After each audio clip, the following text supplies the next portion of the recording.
নমস্কাৰ, welcome to Assam jobs. আশা কৰিছোঁ আপোনালোক সকলোৱে ভালে আছে। আজি আপোনালোকৰ ওচৰলৈ নতুন এটি ভিডিঅ' লৈ পুনৰ উপস্থিত হৈছোঁ। যিহেতু আপোনালোকে জানেই, আপোনালোকে আছাম জবছ .চাইট বুলি যিকোনো ৱেবছাইটত যিকোনো এটা ৱেব ব্ৰাউজাৰলৈ গৈ চাৰ্চ কৰিলে এই পেজটো পাব, নাইবা মই তলত ডেছক্ৰিপশ্যনত এই লিংকটো পিন কৰি দিম। তাত আপোনালোকে ক্লিক কৰি ডাইৰেক্টলি এই পেজখনলৈ আহিব পাৰিব।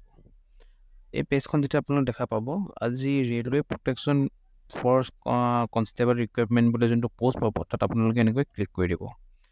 তাত ক্লিক কৰি দিয়াৰ লগে লগে আপোনালোকে দেখিবলৈ পাব আজি জবসমূহ। আজি টোটেল 4208 টা মুকলি হৈ আহিছে পষ্ট। তাৰ ভিতৰত মেইলসমূহৰ কাৰণে 3577টা পষ্ট আছে আৰু ফিমেইলৰ কাৰণে 631টা পষ্ট আছে। আৰু আপোনালোকে দেখিবলৈ পাইছে পে স্কেল আপোনাৰ লেভেল 3 পে স্কেল হ'ব।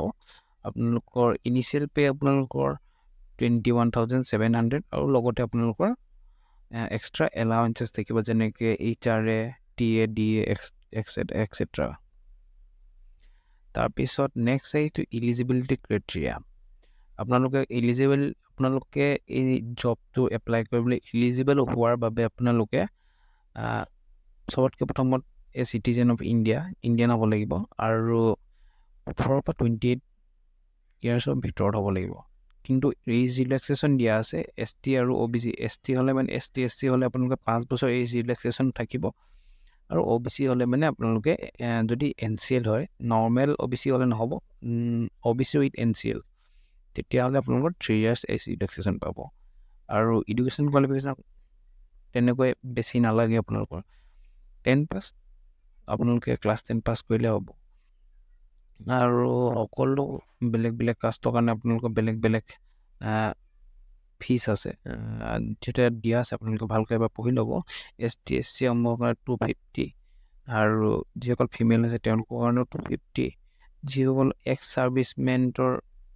ছাৰ্ভিচমেন আছে, এক্স ছাৰ্ভিচমেন মানে যিসকলৰ মাক বাপেক কোনোবা এক্স ছাৰ্ভিচমেন আছিল, তেওঁলোকৰ 250।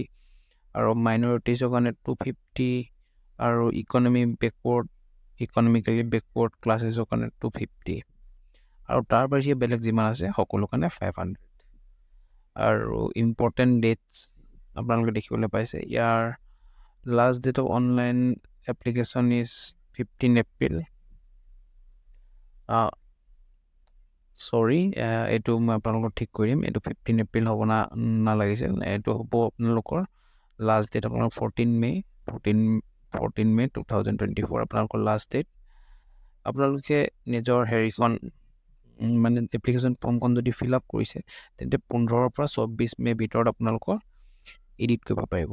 যেনেকৈ আপোনালোকৰ নাম স্পেলিং যদি ভুল হৈছে বা কিবা এনেকুৱা যদি তাত ঠিক কৰিব লগা আছে, তেতিয়াহ'লে 15 তাৰিখৰ পৰা 24 মে ভিতৰত আপোনালোকে ঠিক কৰিব পাৰিব। আৰু ইমানেই আছিল আজি। আৰু যদি আপোনালোকে ডাইৰেক্টলি এডভাৰটাইজমেণ্ট ডিটেইলটো চাব বিচাৰিছে, এইসমূহত আপোনালোকে ক্লিক কৰিব। ইয়াত আপোনালোকৰ এপ্লিকেশ্যন ফৰ্মৰ, য'ত আপোনালোকে এপ্লিকেশ্যন ফৰ্মখন পাব, সেইটো তাৰ ডাইৰেক্ট লিংক আছে, অফিচিয়েল ৱেবছাইটৰ লিংক আছে, লগতে এডভাৰটাইজমেণ্ট ডিটেইলৰ লিংক আছে। তেন্তে আজিলৈ ইমানেই। আকৌ লগ পাম নতুন এটি ভিডিঅ'ত। তেতিয়ালৈ থেংক ইউ। আৰু লগতে চেনেলটো আপোনালোকে লাইক দিবলৈ নাপাহৰিব, আৰু লগতে ছাবস্ক্ৰাইব বাটনটোত টিপি দিব। Thank U.